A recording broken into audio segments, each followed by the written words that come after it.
In actuality, while I am sure that they did not mean to do so, the Supreme Court's decision today made a president's ability to both regulate trade and impose tariffs more powerful and more crystal clear rather than less. I don't think they meant that. I'm sure they didn't.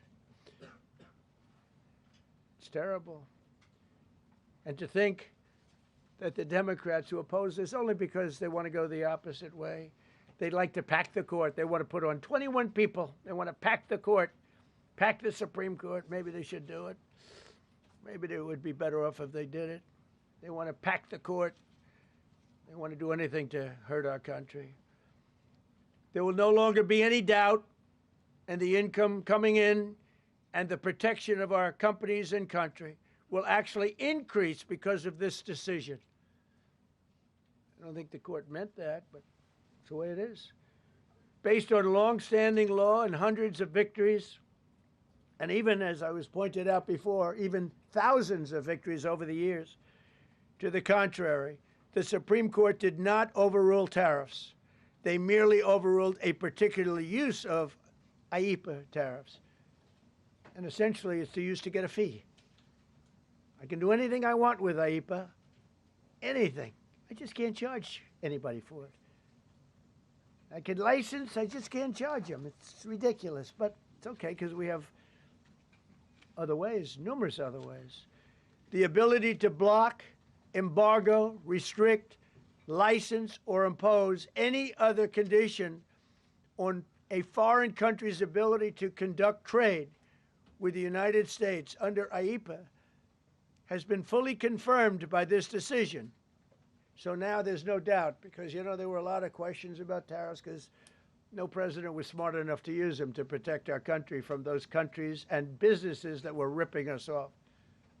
You took a look at the deficits that we had with some of these countries. It was disgraceful what they got away with for many, many decades.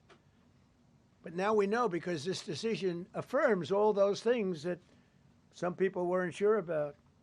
In order to protect, and it says so, in order to protect our country, a president can actually charge more tariffs than I was charging in the past period of a year under the various tariff authorities. So we can use other of the statutes, other of the tariff authorities, which have also been confirmed and are fully allowed. Therefore, effective immediately, all national security tariffs under Section 232 and existing Section 301 tariffs, they're existing, they're there, remain in place, fully in place, and in full force and effect.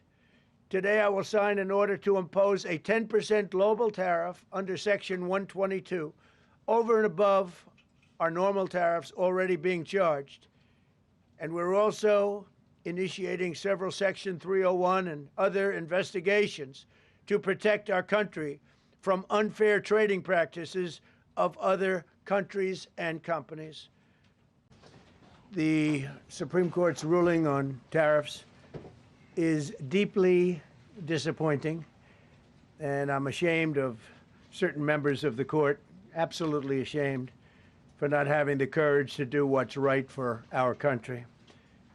I'd like to thank and congratulate Justices Thomas, Alito, and Kavanaugh for their strength and wisdom and love of our country, which is right now very proud of those justices.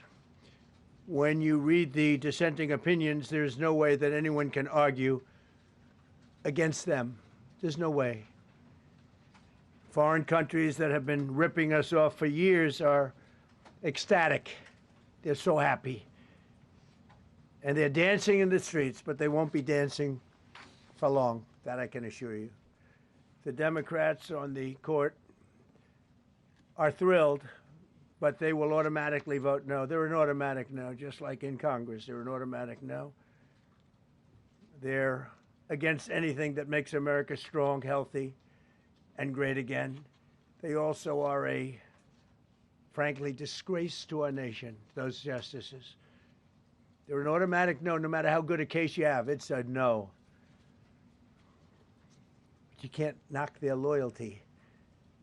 It's one thing you can do with some of our people. Others think they're being politically correct, which has happened before far too often with certain members of this court, and it's happened so often with this court. What a shame.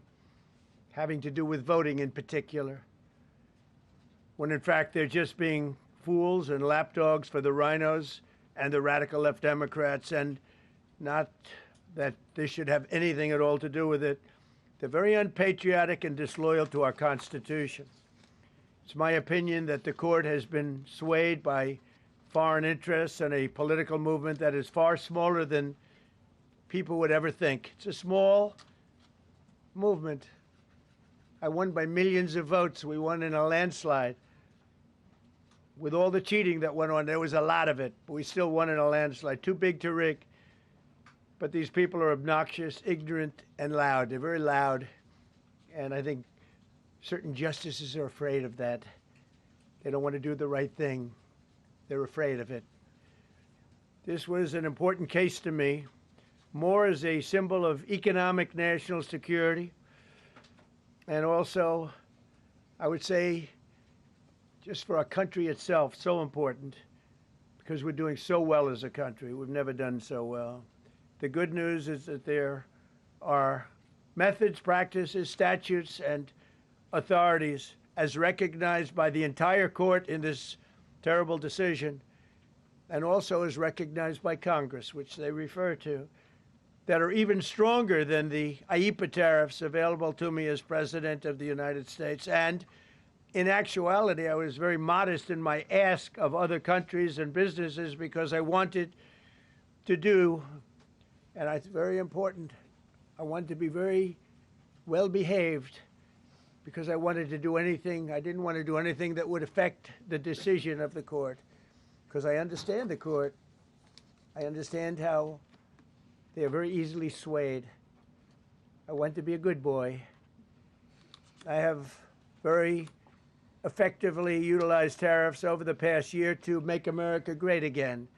Our stock market has just recently broken 50,000 on the Dow, and simultaneously, and even more amazingly, broken 7,000 on the S&P, two numbers that everybody thought upon our landslide election victory could not be attained.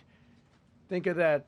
Nobody thought it was possible to do it within 4 years, and we did it in 1 year.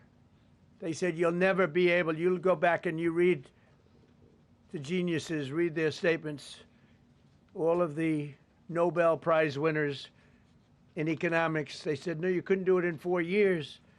Well, we didn't do it in 4 years. We did it in 1 year.